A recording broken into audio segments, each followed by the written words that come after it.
Hola chicos, un saludo, buenas tardes, buenas noches, buenos días, buenas madrugadas o no sé a qué hora van a estar viendo este video, el cual es la parte número 2 del tema regulación de la expresión génica en eucariotas y epigenética.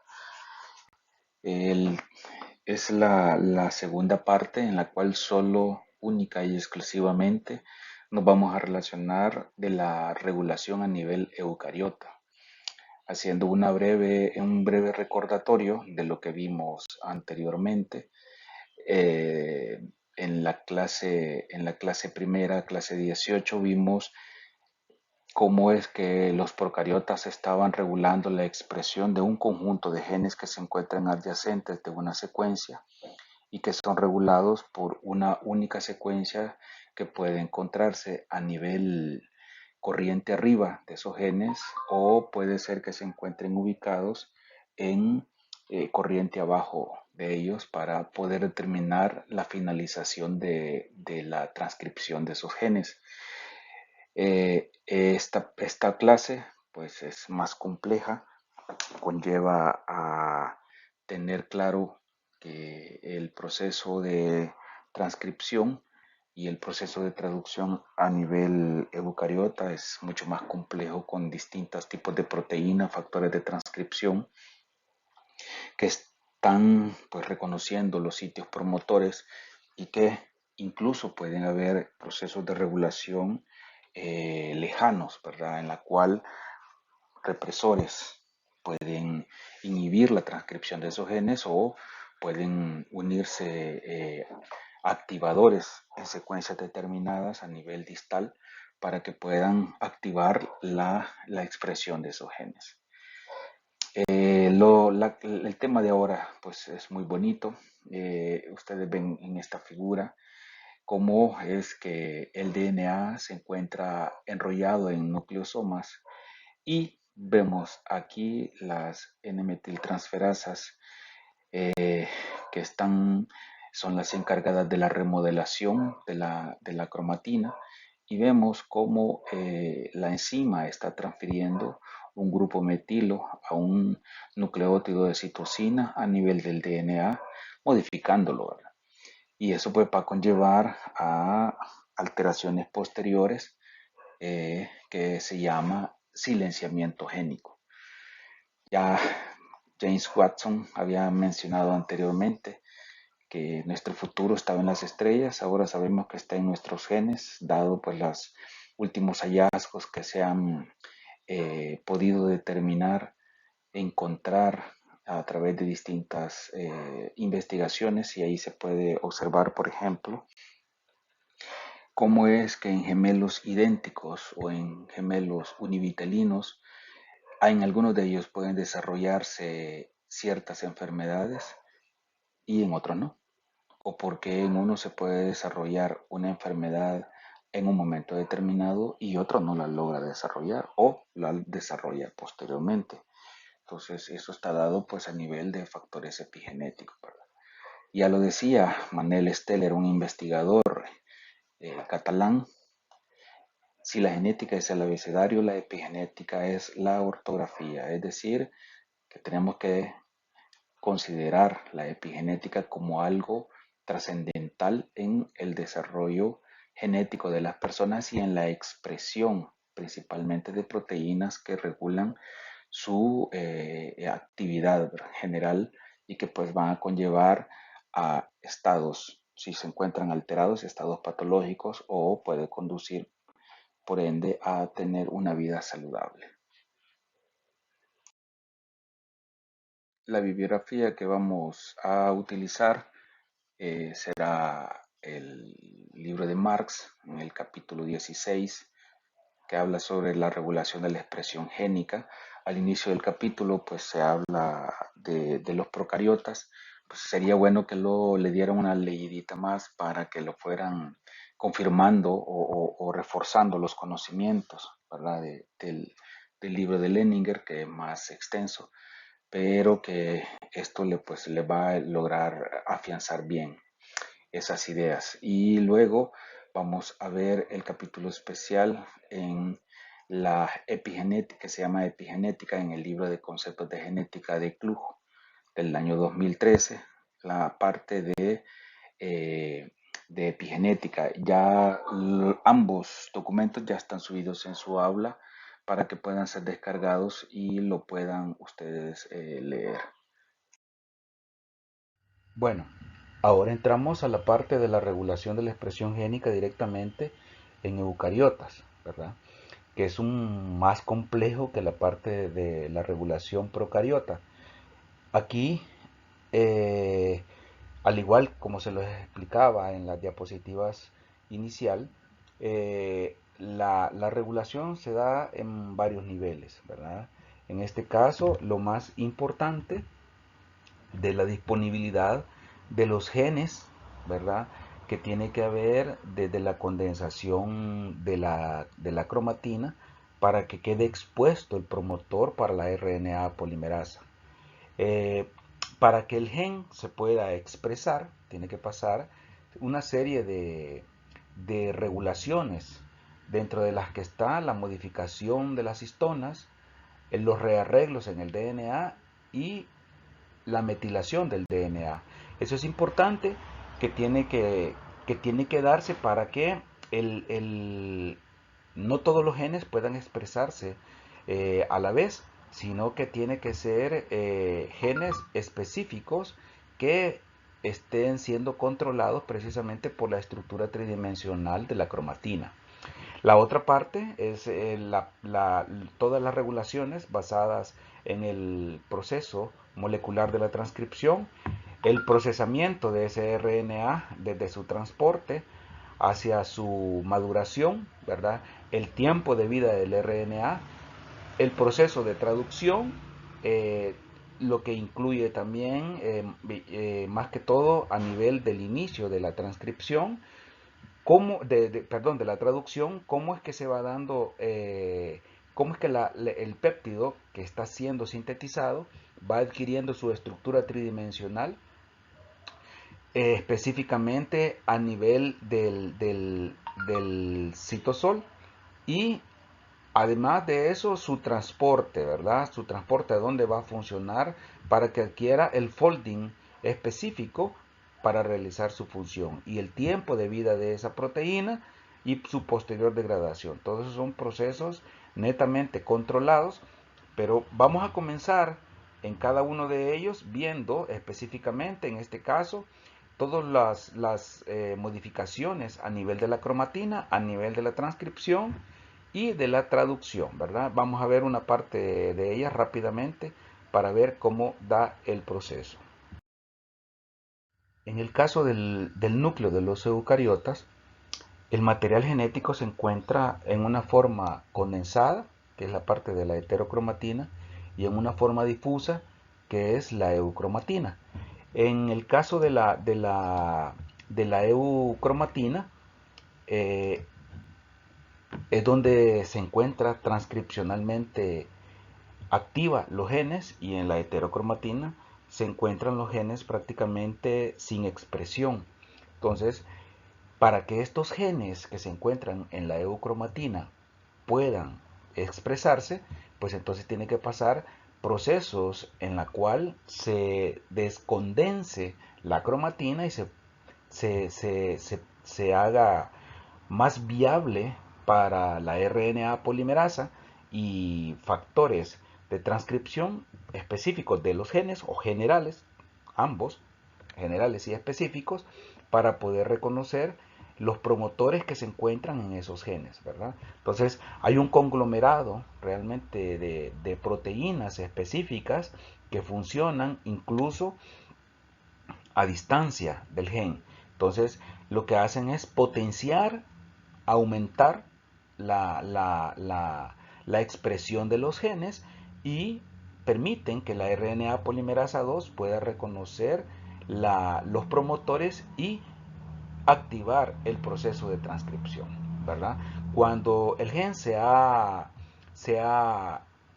transcrito, pues entonces la cromatina vuelve a estar de forma indisponible para la RNA polimerasa y que no se estén transcribiendo los genes que no se tengan que transcribir.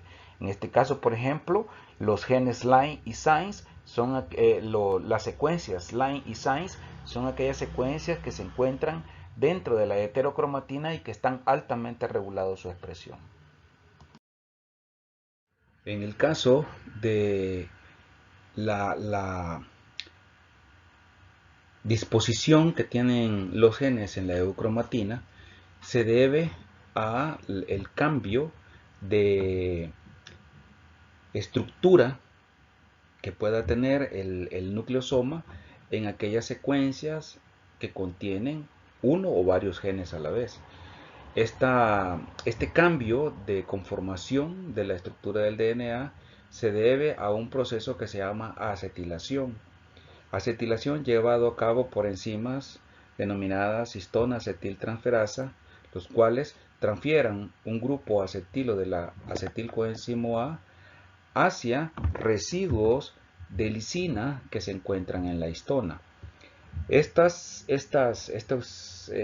acetilaciones lo que permite es que se abra la estructura cerrada de la histona, permitiendo el acoplamiento de la RNA polimerasa 2 sobre el promotor e iniciar el proceso de reclutamiento de factores de transcripción e iniciar el proceso de transcripción.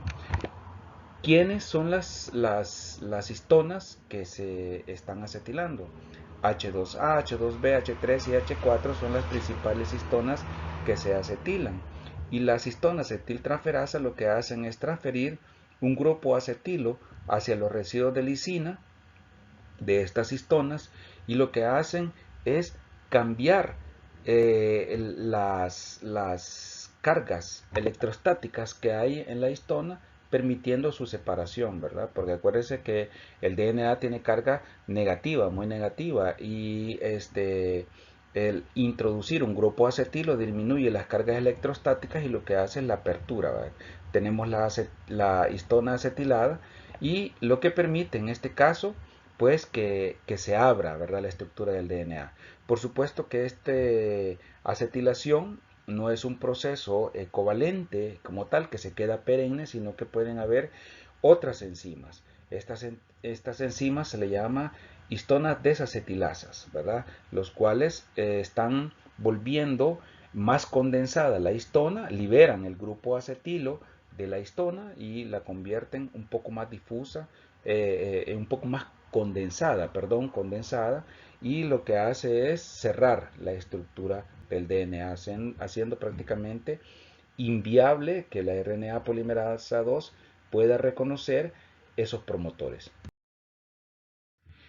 ¿Cómo es que se da ese proceso también de metilación, que es el otro proceso de regulación de covalente de la estructura del DNA, ¿verdad? Estos procesos de metilación se llevan a cabo por enzimas que se llaman DNA metiltransferasas, conocidas como DNMTs. Estas secuencias se dan, estas metilaciones se dan precisamente en secuencias ricas de guanina-citosina, denominadas como islas guanina-citosina.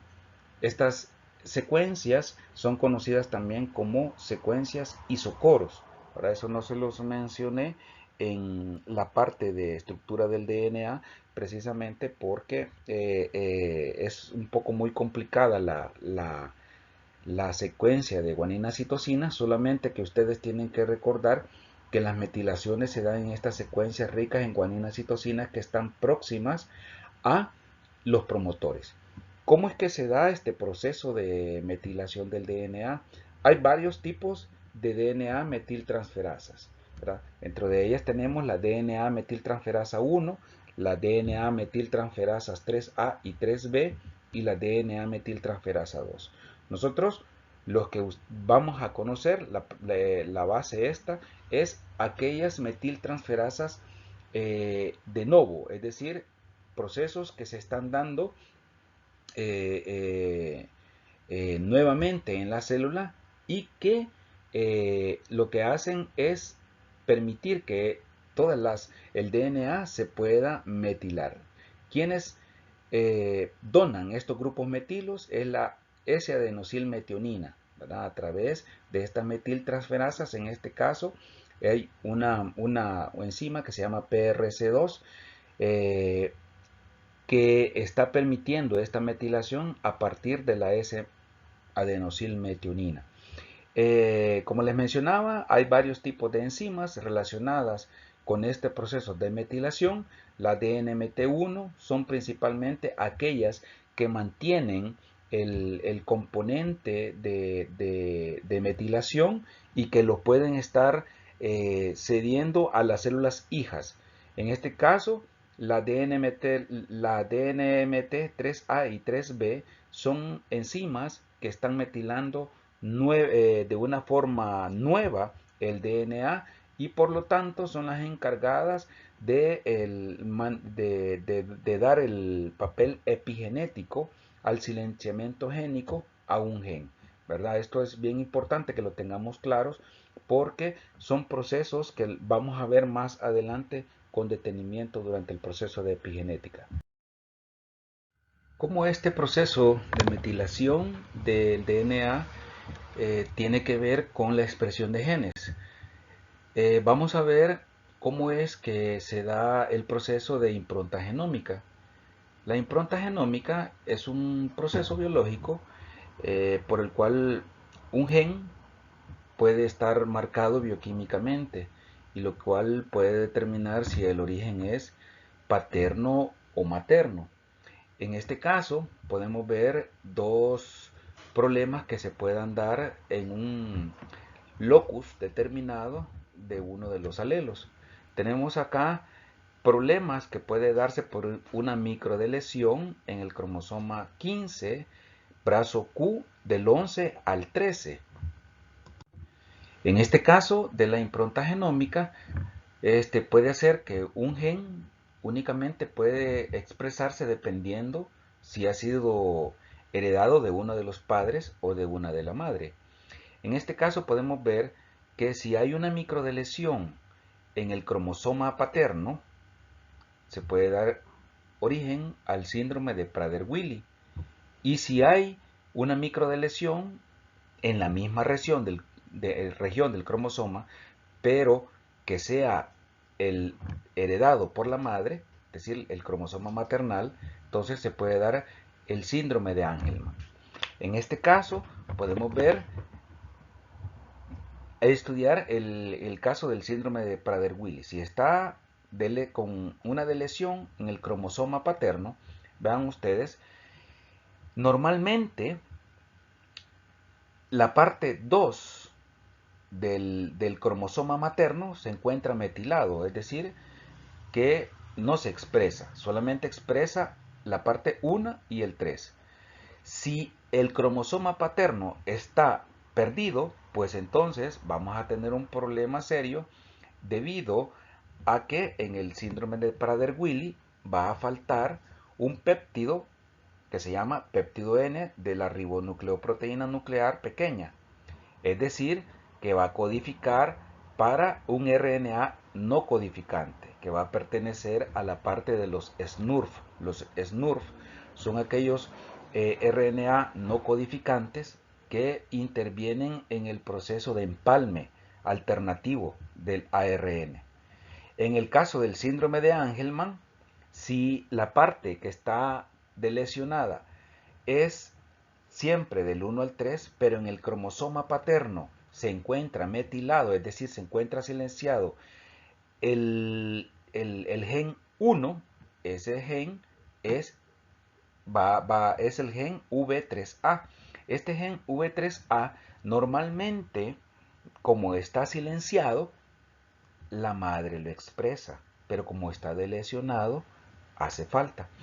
Generalmente en estos dos, síndrome de Angelman y el síndrome de Prader-Willi, a pesar de que es en la misma región del cromosoma que hay problemas, pues entonces da origen a dos enfermedades totalmente distintas. En el caso del síndrome de Angelman hay un problema a nivel del sistema nervioso central.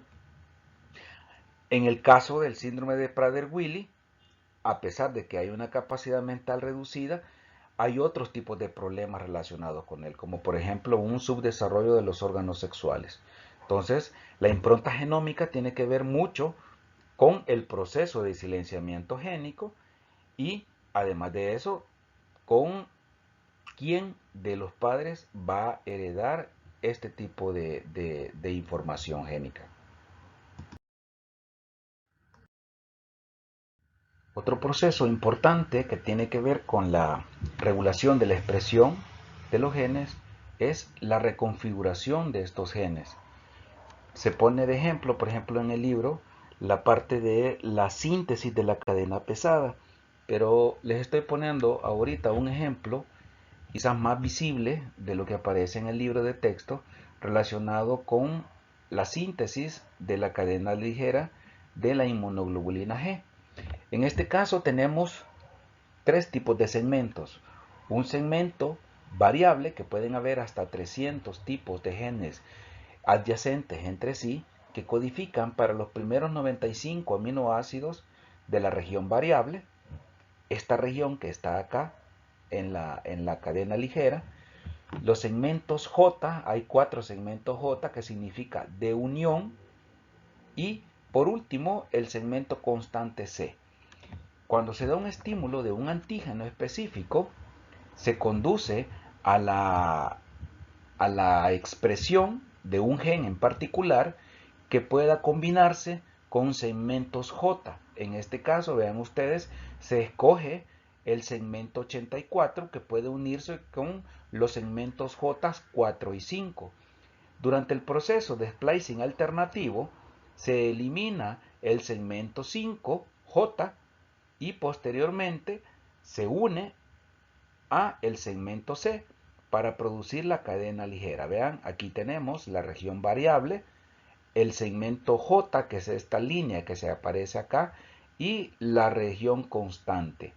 Esto da la posibilidad de que a mayores estímulos pueden haber mayores combinaciones de los segmentos variables con los segmentos J, produciendo una IgG distinta dependiendo del estímulo que se dé con el antígeno. Parte de amplificación y de lesión génica, que tiene que ver más que todo de una forma anormal con la parte de células cancerosas, que lo van a ver un poco más detenidamente. Las células cancerosas presentan una anormalidad en la amplificación de los genes y presentan también segmentos perdidos a través de lesiones, específicamente en sitios que restringen la llegada de la RNA polimerasa. Es decir, que las secuencias de unión para aquellos potenciadores se exponen y los promotores están más expuestos a la unión de la polimerasa, ¿verdad? Permitiendo de que proteínas, ya sea a través de puntos de lesión, pierdan su regulación específica a través de la exposición a sus promotores y que sean grandemente producidas, ¿verdad? Esto, pues como les digo, lo van a ver un poco más detenidamente en su clase de cáncer, porque son características específicas que se dan en este tipo de células.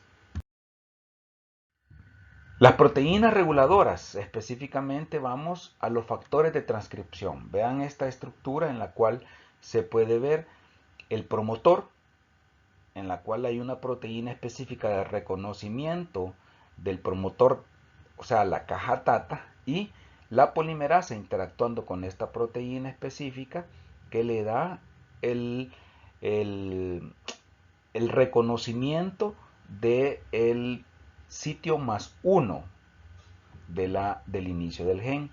Por supuesto que hay dos tipos de factores de transcripción basales y factores de transcripción específicos. Dentro de ellos podemos ver proteínas activadoras y proteínas que puedan estar funcionando como adaptadores entre los distintos tipos de proteínas represoras o activadoras con los factores de transcripción basales, ¿verdad? Esto le va a permitir a la RNA polimerasa aumentar la afinidad por la unión a la proteína tata y, o por supuesto, una inhibición de este reconocimiento.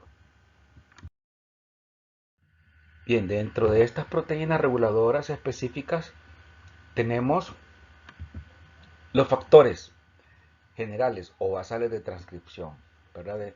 Que eso lo vieron más detenidamente en su clase de transcripción de genes eucariotas. El factor 2D recluta otra serie de, de factores de transcripción que interactúan con la RNA polimerasa y los cuales forman un complejo en el dominio carboxilo terminal de la RNA polimerasa, lo cual le permite al complejo tener un dominio sinasa, es decir, que fosforila este dominio carboxilo terminal, permitiéndole a la RNA polimerasa la transcripción de los genes. Por supuesto que hay otra serie de proteínas que reconocen otras secuencias corriente arriba de la caja Tata, dentro de los que están estas secuencias ricas en guanina citosina. Estos factores de transcripción específicos tienen una regulación, ya sea de forma represiva o activadora, a distancia. Vean la distancia que hay con respecto a la caja Tata.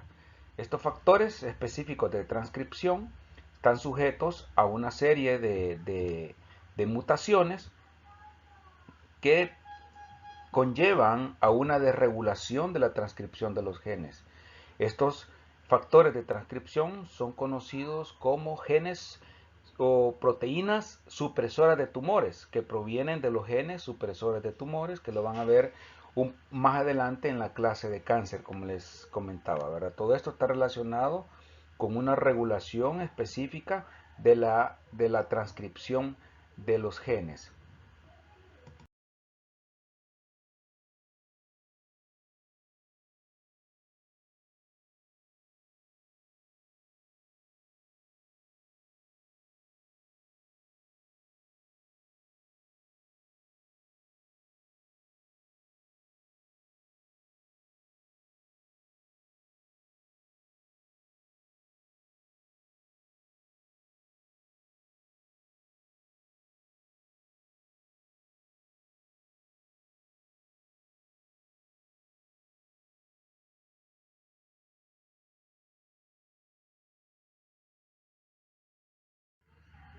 ¿Cómo podemos ver que estos factores también pueden interactuar con hormonas tiroideas y esteroideas? Si ustedes se recordarán en la clase de hormonas y en la clase de transducción de señales, vieron que hay elementos de respuesta hormonal. Hay dos tipos de receptores. Un tipo de receptor es el receptor monomérico, los cuales son ejemplos de los estrógenos, de la progesterona, los andrógenos y los glucocorticoides. Estos receptores monoméricos como tal, lo que hacen es que la hormona, por ser una hormona que es hidrosoluble, puede penetrar la membrana, entra y llega a reconocer al receptor. Este receptor se encuentra inhibido debido a la unión que tiene la proteína HSP70, que es la proteína del choque térmico, 70 por 70 kilodalton. Esto le permite o impide, mejor dicho, al receptor que se pueda unir con otro ligando, y cuando la hormona llega, lo que forma un mini complejo con el receptor, lo que le permite una homodimerización, es decir, la unión de dos dímeros del receptor con la hormona, los cuales, como tal,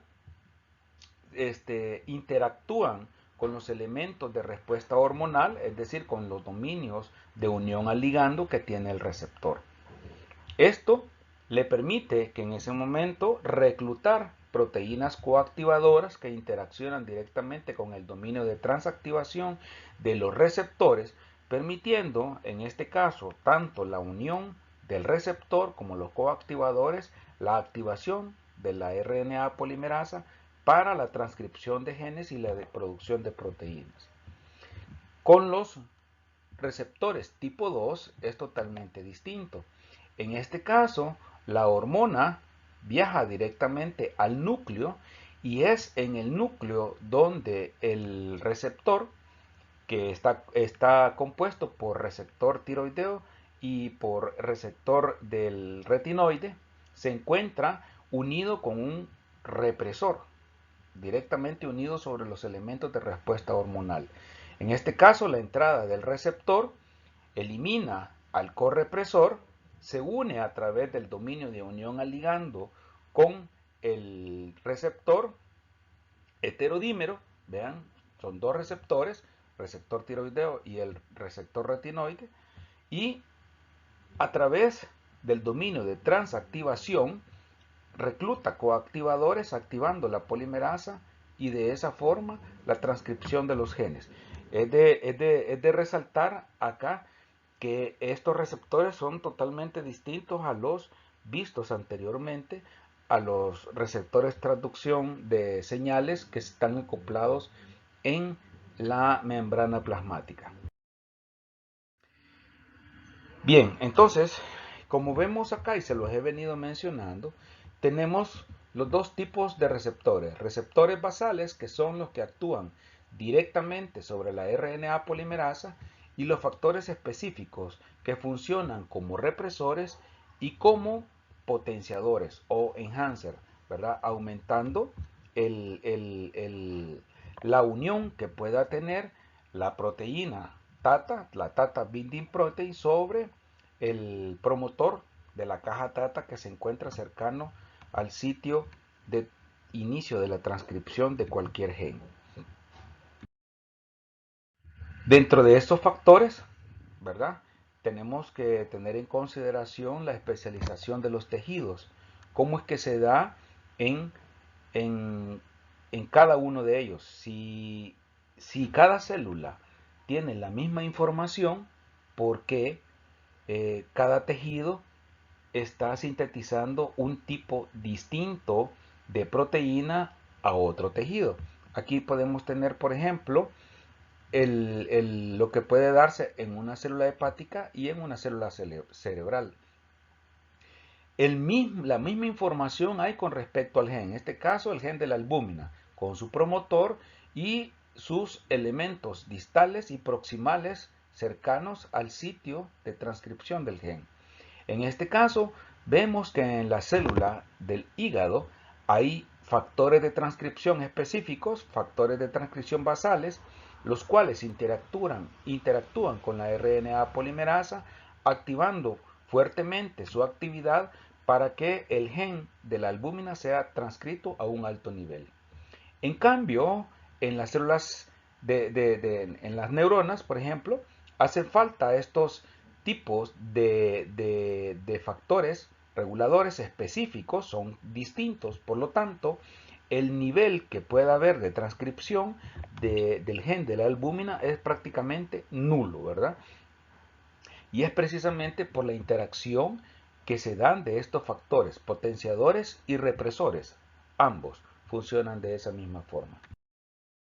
Aquí podemos ver otro tipo de interacción que puede darse en las células de la piel y en las células, siempre toman en consideración el hígado y el cerebro, ¿verdad? En lo cual se va a activar ciertos tipos de activadores, ¿verdad? En cada uno de ellos, cuando hay activadores específicos en el caso del hepático, pues la transcripción se va a dar a un alto nivel, prácticamente a un nivel basal en el caso de las células de la piel, y en las células de las neuronas a un muy bajo nivel. Tiene que ver precisamente con esos factores específicos de transcripción. Hay casos, por ejemplo, que un factor de transcripción puede funcionar como activador de múltiples promotores. Por ejemplo, un factor de transcripción puede activar la transcripción de dos genes, A y B en este caso, pero el producto del gen B, una proteína, puede también servir como un factor de transcripción 2 que puede activar múltiples promotores que tengan una secuencia común en distintos genes. Entonces, de esta forma, pues la señal se puede amplificar y de esta forma un factor de transcripción puede inducir la activación de la expresión de múltiples genes. ¿Qué es lo que pasa, por ejemplo, cuando se da la activación de la enzima fosfenolpiruvato carboxicinasa? Como ustedes recordarán, la fosfenolpiruvato carboxicinasa es una de las enzimas principales de la gluconeogénesis que se activa cuando las concentraciones de glucosa son bajas. Es decir, que es activado por glucagón e inhibido por insulina. Cuando es activado por glucagón, activa la formación de AMP cíclico y además de eso es activado por otros tipos de reguladores como la hormona de los glucocorticoides, por ejemplo, y la tiroxina, ¿verdad? En este caso, el AMP cíclico puede activar la fosforilación de la proteinsinasa A. La proteinsinasa A como tal puede inducir la fosforilación, porque muchos factores de transcripción funcionan a través de procesos covalentes de activación, como en este caso la fosforilación, y puede inducir la fosforilación de la proteína enlazante al receptor de AMP cíclico, que se llama CREO. Aquí no aparece, ¿verdad? CREO. CREO como tal está unido de una forma constante, constitutiva, con el elemento de respuesta AMP cíclico como tal. Ese elemento de respuesta puede ser activado de una forma sinérgica con el elemento de respuesta glucocorticoides que forzan a la RNA polimerasa, la activan y transcriben el gen de la fosfenolpiruvato carboxicinasa. Por supuesto que estos genes tienen que tener un contrarregulador negativo, ¿verdad? En este caso sería el elemento de respuesta a insulina, que estaría haciendo la función de represor sobre la RNA polimerasa, disminuyendo la afinidad de CRE sobre la caja TATA de la fosfenolpiruvato carboxicinasa, ¿verdad? Esa es una forma de regulación a múltiples promotores. Y no solamente la fosfenolpiruvato carboxicinasa, sino todas aquellas proteínas reguladoras que están funcionando con base a la activación de vías metabólicas relacionadas con la disminución de la glucosa plasmática, ¿verdad? Entonces, eso es muy importante que lo tengamos en consideración y vayamos uniendo todos esos conocimientos para que vayamos comprendiendo. Otro tipo de regulación va con el procesamiento post-transcripcional en sitios determinados del palme y poliadenilación. En este caso, vemos lo que sucede con la producción de anticuerpos, más que todo con anticuerpos IgM e IgD. Estos sitios como tal, si ustedes lo ven, esta es la secuencia génica normal que tiene un intrón, que tiene un sitio stop y tiene un exón con otro sitio stop. Y la secuencia en la cual se va a realizar la poliadenilación. En este sitio del segundo codón está codificando para una secuencia de residuos de aminoácidos que son hidrófobos. Entonces, en aquellas células que están inmaduras, al, al haber una señal inicial, se está transcribiendo todo el gen relacionado con la IgM, en la cual incluye la eliminación del intrón que tiene la primera secuencia stop, y el empalme que tiene con el exón. Vean, esta es la secuencia normal, eliminación del intrón y el empalme del exón a la secuencia, ¿verdad? Y por supuesto la poliadenilación. En este caso se transcribe, se traduce y se forma un péptido que tiene una secuencia o un péptido señal, si lo quieren ver desde este punto de vista, en su extremo carboxilo terminal hidrófobo. Entonces, cuando viaja, eso es una señal de anclaje a la membrana.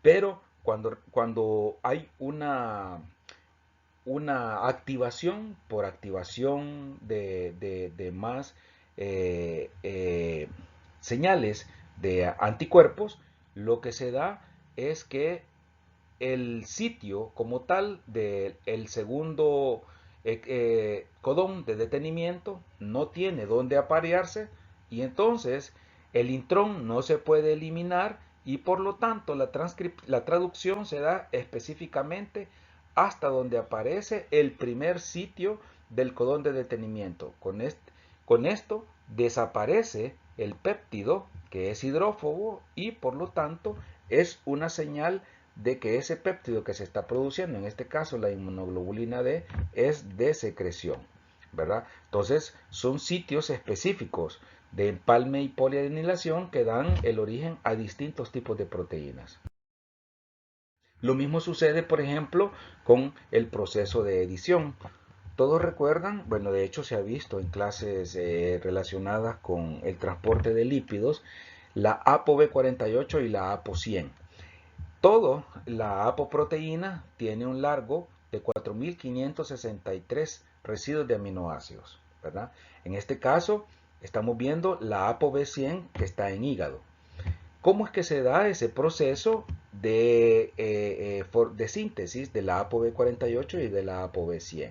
En este caso, hay un codón específico ubicado en a 48%, si lo quieren ver, del gen de la ApoB.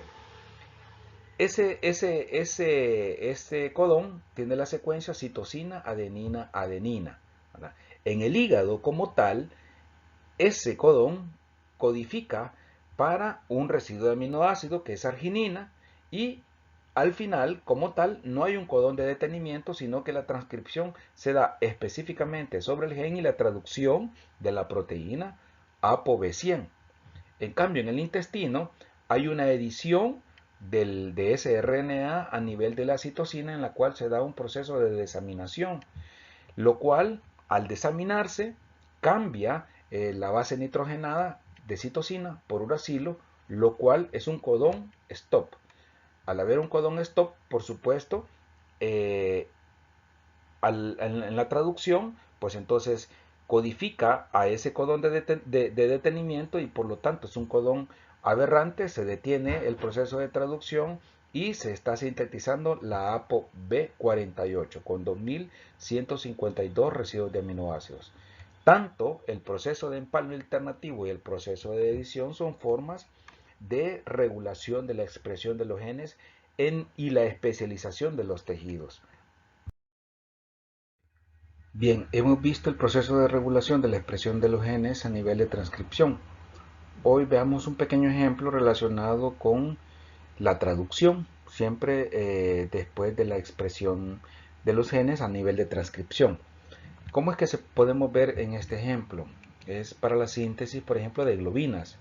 La síntesis de globinas se activa cuando hay suficiente hemo disponible para la formación de hemoglobina. Cuando no hay hemo, pues entonces la síntesis de globinas no se puede dar. ¿Cómo es que se da ese proceso de activación o desactivación? Normalmente hay un inhibidor que se llama inhibidor controlado por hemo o regulado por hemo, el cual se encuentra de una forma eh, inactiva cuando está unido directamente con hemo y está activo cuando no hay suficiente hemo y por lo tanto no está unido a él, y este inhibidor lo que hace es fosforilar el factor de inicio de la traducción eucariota 2. ¿Cómo lo hace? Pues en este caso, por ejemplo, cuando hay hemo, el factor de transcripción se encuentra activo porque hemo se encuentra inhibiendo al inhibidor, valga la redundancia, ¿verdad?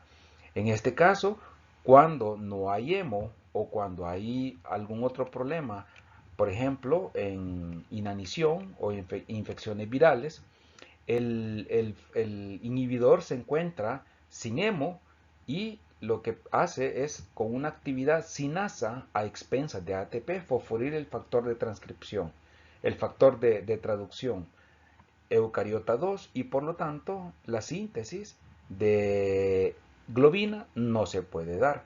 Es una forma de regulación para no hacer el gasto grande de la síntesis proteica.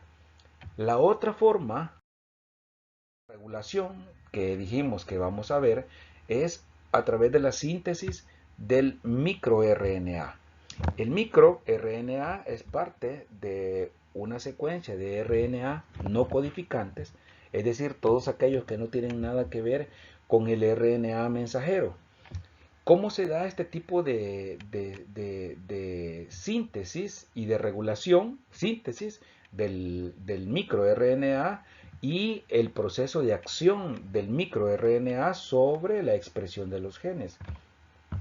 En este caso, que ya lo había mencionado, el microRNA es un gen que se activa cuando hay metilación, más que todo cuando hay una hipermetilación.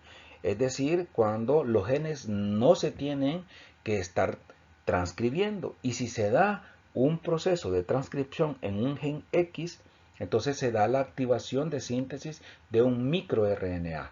¿Cómo se da ese proceso de síntesis del micro y su acción sobre RNA mensajeros? Pues lo que se hace es que se está transcribiendo un pre-microRNA, el cual, si ustedes lo ven, si recuerdan la activación, es un RNA de una sola banda, sin embargo tiene unas secuencias complementarias que forman esta estructura en forma de lazo y bucle, ¿verdad? Hay una proteína específica que se llama drosha, que funciona como una RNasa 3 que está unida directamente con una proteína llamada gen de la región crítica del síndrome de DGeorge o DGCR8. Esta proteína que está acá interacciona junto con drosha, lo que hace es romper en puntos específicos en la región 3', 5' del ARN, del microRNA, y por lo tanto acortando su estructura, su largo de nucleótidos. A través de una proteína exportina, el pre-RNA formado por drosha DGCR8 sale hacia el citosol, el cual se encuentra con una enzima que funciona como una tijera, como una endonucleasa que se llama Dicer. Dicer como tal se encuentra unida a una proteína enlazante al RNA transactivador TRBP, activando a Dicer. De esa forma lo que hace Dicer es eliminar estas secuencias específicas del bucle, dejando dos hebras de RNA en secuencias 5', 3' complementarias. En cada uno de los extremos 3' se encuentran dos nucleótidos que se encuentran de forma desapareada. En ese momento, Dicer y TRBP se unen a una proteína que se llama argonauta. ¿Para qué se da esa unión? Porque Dicer elimina una de las hebras de RNA que se encuentra en el dúplex del microRNA y por lo tanto lo deja unido una sola hebra con la proteína argonauta. Esta es la proteína argonauta como tal. Y si ustedes ven, siempre queda de una forma complementaria, ¿sí? Listo para poderse enlazar a un RNA mensajero de forma complementaria. Bien, ¿cómo puede ser esa inhibición? El microRNA puede unirse a cualquier RNA mensajero que haya sido transcrito de forma aleatoria y lo hace de una forma que se une de forma complementaria. Si esa unión complementaria es completa, es decir, que todos los residuos, todos los nucleótidos del microRNA se unen de forma complementaria con el RNA mensajero, entonces en ese momento el RNA mensajero se dirige hacia su degradación. Pero si hay secuencias que pueden ser complementarias y otras no, entonces la complementariedad no es al 100% y por lo tanto lo que se hace es una inhibición de la traducción. Esa es la forma como funcionan los microRNA para regular la expresión de genes. De hecho, valga el punto acá, De hecho, hay una formación una activación del estudio de los microRNA como forma de tratamiento farmacológico, y en el 2020 ha salido el papel que tiene el microRNA para estudiar la infección del SARS-CoV-2, ¿verdad? Del coronavirus. Aquí está el link para aquellas personas que quieren leer un poco sobre el papel de los microRNA para regular la infección de coronavirus. Fue publicado en el 2020, ¿verdad? Por si lo quieren ver. Bien, vamos a ver ahora la parte de epigenética que les había mencionado desde el principio de la videoconferencia. Epigenética es cualquier cambio en el comportamiento o en la expresión del DNA sin alterar la secuencia del mismo. Este término fue acuñado por el señor Waddington en 1942, y desde que él lo propuso pues se ha ido dando modificaciones en esa forma como se puede ver el concepto, ¿verdad? Ya en el 2007 se conocía que el epigenética era una adaptación estructural de las regiones cromosómicas para registrar, señalar o perpetuar estados de actividad alterados. Pero el estudio que se ha dado últimamente sobre la epigenética ha conllevado a comprender cuáles son esas modificaciones estructurales en regiones del genoma humano que antes no se daban, y que en ese contexto las histonas condicionan el acceso a los factores de transcripción e inhiben la transcripción de estos genes. Eh, Hay muchos aspectos relacionados precisamente con el proceso de epigenética. Algunos los hemos tocado anteriormente, hoy lo vamos a relacionar precisamente con este término nuevo, relativamente nuevo en la parte de medicina, pero que ustedes lo van a ir relacionando precisamente para la regulación de la expresión génica. Dentro de estos componentes de la ruta epigenética tenemos que tener claro que un carácter epigenético es todo fenotipo estable, mitótica y meióticamente heredable, resultado de cambios en la expresión génica, sin alterar, por supuesto, esa secuencia del DNA. Dentro de estos tenemos todos aquellos factores que pueden generar alguna respuesta del DNA. Tenemos los carcinógenos, cualquier tipo de carcinógeno que nosotros podemos consumir o estar en contacto con él, la radiación ultravioleta, el estrés, todo la actividad que nosotros realizamos y que nosotros estamos en contacto con ello puede conllevar a ese tipo de expresión, de, de regulación de la expresión de los genes. Entonces, estos generadores producen señales que son recibidas por sus receptores como una vía de transducción de señales normal, e van hacia los iniciadores que pueden conducir en un caso determinado hacia pequeños RNA no codificantes que pueden inducir la activación de los genes o pueden silenciarlos para que no se expresen en respuesta a esa actividad, ¿verdad? Entonces, la epigenética lo que va a hacer es un estudio, ¿verdad?, de cómo estos patrones de conducta o patrones sociales pueden conducir a una expresión génica y que sea específico para cada célula y cada tejido, ¿verdad? Entonces, además de que estos iniciadores van a conducir a estos activación o desactivación de genes por procesos químicos, tenemos a los mantenedores que van a perpetuar prácticamente esa actividad de estos genes a través de enzimas, ¿verdad? A través de metilaciones a través de acetilaciones o desacetilaciones, dependiendo del caso que pueda ser. Y esto pues es la secuencia que se llama como epigenoma, ¿verdad? Que es la suma de todos esos cambios específicos que se da en el DNA en respuesta a aquellos factores ambientales que pueda tener un individuo. Estos cambios pueden ser debido a exposición medioambiental a distintos factores, ¿verdad?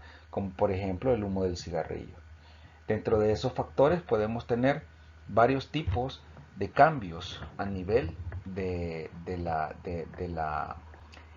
mecanismos específicos relacionados con la expresión de genes. Ya lo vimos que dentro de ellos están estos tres, los más importantes: la metilación del DNA, ¿verdad? O hidrometilación, la modificación de las histonas, principalmente con el proceso de acetilación, y la síntesis de RNA no codificantes, ¿verdad? Este ya lo vimos, nos vamos a detener más que todo en estos dos, ¿verdad?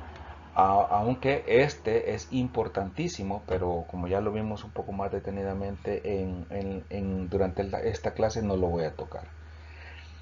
Eso implicará que en este proceso epigenético, estos cambios, ¿qué tal?, van a afectar grandemente a la impronta génica, es decir, aquellos genes que durante la vida han sido de un individuo ha sido determinados dependiendo si son heredados de la madre o del padre y que pueden expresarse o están suprimidos, el silenciamiento génico, la inactivación del cromosoma X, son parte de procesos epigenéticos y por supuesto los cambios, ¿verdad?, que se puede dar en una célula en respuesta a muchos factores, como es la parte de la carcinogénesis. El estilo de vida es un factor importante, ¿verdad?, que tiene que ver con la epigenética. Así tenemos, por ejemplo, los alimentos, captación, la actividad física, puede inducir cambios en la metilación del DNA, sobreexpresando o silenciando los genes. Por ejemplo, el consumo de epigallocatecina 3-galato, que es un componente importante del té verde, ¿verdad?, como antioxidante natural, puede conducir a cambios epigenéticos duraderos con efectos benéficos. Tenemos la captación de alcohol, interfiere o activa el proceso de metilación del DNA, aumentando, en un caso, la expresión de genes relacionados con la eliminación de productos intermediarios del acetaldehído, por ejemplo, de nuestro cuerpo. Otro cambio específico puede ser cualquier actividad física que puede conllevar a la modificación de las histonas, lo cual pues va a inducir a la formación de estructuras condensadas o estructuras difusas que permiten la represión o el aumento de la expresión de los genes.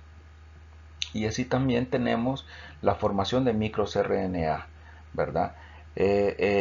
Hay algún tipo de actividades específicas que inducen a la formación de estos microRNA.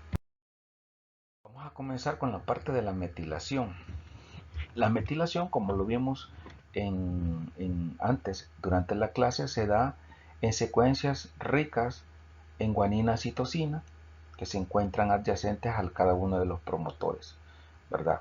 La metilación que se pueda dar en estas islas guanina citosina puede conducir al silenciamiento génico, ¿verdad? Hipermetilación del DNA va a inducir a que muchas bases específicas de estas islas guanina citosina cercanas a los promotores puedan estar metiladas y por lo tanto fuertemente restringida su expresión.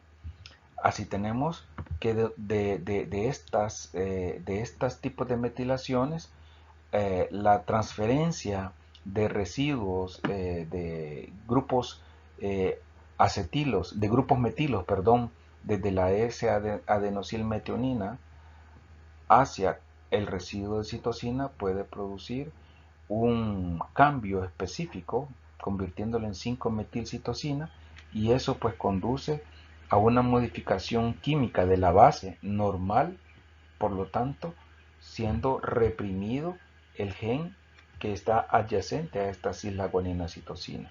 Entonces, los responsables son las DNA metiltransferasas. Por supuesto que estos cambios son reversibles, ¿verdad? Y pueden haber demetilasas también que pueden activar estos cambios, ¿verdad? Activando la expresión de los genes. También tenemos otros tipos de metilasas, las metiltransferasas 3A y 3B, que son, como ya lo habíamos mencionado anteriormente, son captadores de cualquier tipo de señal que vengan de factores ambientales nuevos. En cambio, las DNMT1 son aquellas enzimas que están perpetuando aquellas metilaciones, aquellas represiones en la activación de los genes. Tenemos que los secuencias line y las secuencias SINE son las primeras que están siendo reguladas a través de este tipo de metilaciones. Otras son las modificaciones a nivel de las histonas que pueden afectar la, la, la forma como un promotor puede estar disponible para la RNA polimerasa. Sin embargo, este tipo de modificaciones no solo está a través de grupos, sino que pueden tener otros tipos de modificaciones a través de ribosilación, a través de sumolización, ubiquitinilación, fosforilación, ¿verdad? Además de metilación, que es en el DNA. Aquí es directamente sobre las histonas, ¿verdad? Esto puede permitir de que estos promotores que se encuentran enclaustrados en estas histonas, en este grupo de histonas, pueden permitir de que se relajen un poco y permitir que los genes queden pues disponibles para. Dentro de este tipo de modificaciones, los residuos que más se están utilizando para la modificación de acetilación y metilación son los residuos de lisinas o argininas. Estos nombres K y R son residuos específicos de los nombres, son nombres específicos de las lisinas, y por lo tanto se van a determinar de esta forma. Entonces, las lisinas y las argininas son los principales blancos de la modificación de las histonas acetiltransferasas, ¿verdad? Que son los que están relacionados precisamente a este tipo de modificaciones. Entonces, los procesos de acetilación conllevan a que el espaciamiento grande que pueden haber de los nucleosomas y permitir la transcripción. Y la desmetilación o la desacetilación puede conllevar a que se dé el proceso contrario, o sea, la restricción de la transcripción. Hay distintos tipos de modificaciones, la acetilación y la metilación, realizados por distintas enzimas. Vamos a ver algunas de ellas, ¿verdad? Aquí ya las vemos, la parte de acetilación, las histonas acetiltransferasas pueden tener una actividad de acetilación de las lisinas, ¿verdad? En caso de la metilación, tenemos varios tipos de actividades, unas específicas para lisina y otras para arginina. En este caso, la actividad va a estar dada específicamente a metilación en residuos específicos, ¿verdad? De las histonas H3 y H4, no en todos los residuos específicos de lisina, sino que tienen que ser en residuos específicos de ellos. Así tenemos, por ejemplo, la acetilación de lisinas en la histona 3 puede darse a nivel de la lisina 9 con acetilaciones 14, 18, 23. Y la metilación en H3 puede darse a nivel de la 4, 9, 27, 36 y 79. Son ejemplos claros de que estas enzimas, que estos residuos de aminoácidos están siendo acetilados o metilados, dependiendo del caso, ¿verdad? De hecho, Hay una forma que se conoce como el código de histonas que está eh, eh, permitiendo de que combinaciones en acetilación y metilación en distintos tipos de residuos de arginina y lisina pueda conllevar no, no digamos a que una metilación conlleve al silenciamiento génico, sino que al contrario puede ser activación. Entonces hay que tener bien claro esta situación. Así tenemos acá, por ejemplo, los histonas, que son los residuos más comunes que puede darse su proceso de metilación. En el caso de la histona 3, pueden ser el residuo 4, 9, 27 y 79. Y en el caso de la histona 4, hay un único residuo de lisina que es la 20, ¿verdad? Sin embargo, el proceso de metilación no conlleva únicamente a un silenciamiento, sino que puede ser, por ejemplo, activación. En el caso de la lisina 4, una dimetilación conlleva la activación, ¿verdad? En el caso de la 36 también conlleva una activación y de la lisina 79. Sin embargo, hay otros procesos de trimetilación que conlleva no solamente a la activación, sino que a un silenciamiento génico. Hay que ver, ¿verdad? O sea, que la metilación, entre más hipermetilado esté, no significa que el gen será silenciado, sino que al contrario, ¿verdad?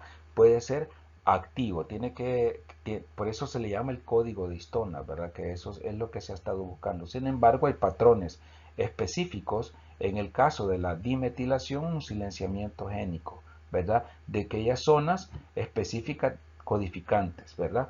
Y las zonas que están más metiladas son las zonas de la heterocromatina, que eso es bien claro que ustedes lo tengan en consideración. En síntesis, estas modificaciones epigenéticas puede darse que la metilación conlleva un silenciamiento génico y la desmetilación a una activación. La acetilación conlleva a una activación de la transcripción y la metilación de las histonas puede conllevar a un silenciamiento génico, ¿verdad? O la desacetilación, que es lo que también tienen que tener claro en este tipo de modificaciones del DNA y de la cromatina. ¿Qué significa cuando un gen está improntado o impreso? Significa que ese gen tiene una marca bioquímica específica, generalmente metilación, lo que da origen de lo que da una idea del origen, si es del padre o de la madre, ¿verdad? Generalmente, como les digo, este proceso es covalente a través de la metilación y todos los genes improntados, que en el caso del humano aproximadamente hay 100 genes, 150 genes improntados y todos que están relacionados con procesos de desarrollo y crecimiento, ¿verdad? ¿Cómo es que se da precisamente este tipo de impronta, ¿verdad? Una mujer adulta recibe una dotación génica del padre, una del padre y una de la madre, es decir, un alelo masculino y un alelo femenino, que ya viene improntado normalmente.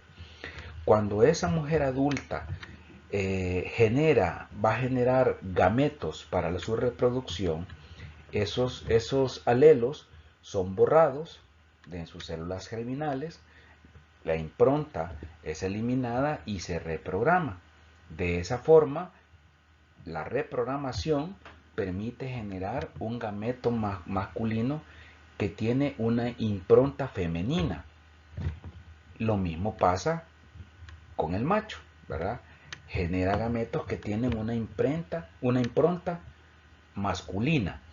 ¿Qué implica eso? Durante el proceso de fecundación y la generación de un cigoto, se da un proceso de regeneración de la impronta que va a mantener silenciados los genes durante toda la vida. Es decir, toda la vida de ese embrión que se va a convertir en adulto, sus genes van a estar silenciados, ¿verdad? Y se va a activar su impronta cuando se borre, se reprograme para la generación de nuevos gametos.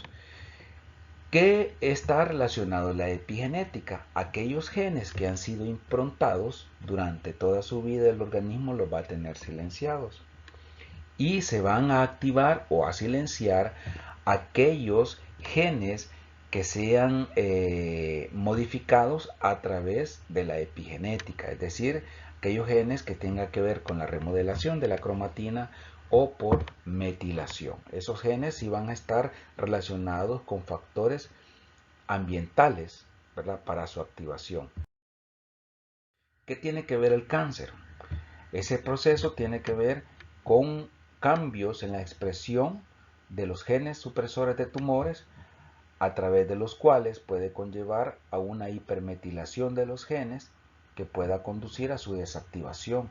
Entonces los genes supresores de tumores protectores no van a estar activos y se van todavía a multiplicar su daño a través de mutaciones génicas que van a originar a una desactivación de los genes supresores y a una activación de los oncogenes.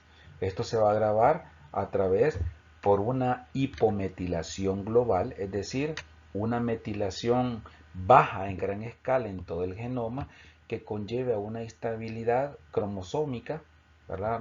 El cromosoma, la inestabilidad de la expresión de los genes en el cromosoma facilitado por una combinación de hipometilación general y aunado a esto, probablemente en aquellas células que tengan este tipo de problema de inestabilidad cromosómica se ve agravada por translocaciones, ¿verdad? Aquí podemos ver algunos tipos de genes relacionados con cáncer, los cuales están hipermetilados y generalmente son todos genes relacionados con genes supresores de tumores. Veamos acá, genes, el BRCA1 que significa cáncer de mama, breast cancer 1, es un gen supresor de tumores relacionados con reparaciones del DNA, que lo vamos a ver más adelante. También MLH1, que significa homología 1 del gen M, que es también reparación del DNA. El gen del retinoblastoma 1, que es un punto del checkpoint que se da en el ciclo celular. Son genes relacionados, ¿verdad?, con hipermetilación y que dan tipos de cánceres específicos, ¿verdad? Eso tiene que ver con la parte de epigenética, con la impronta y con el cáncer. Hay otros aspectos que no los he tocado, que los deben de leer para tener una mejor idea, ¿verdad? Eso sería todo hasta ahora, ¿verdad? Cualquier cosa, quedo pendiente con ustedes.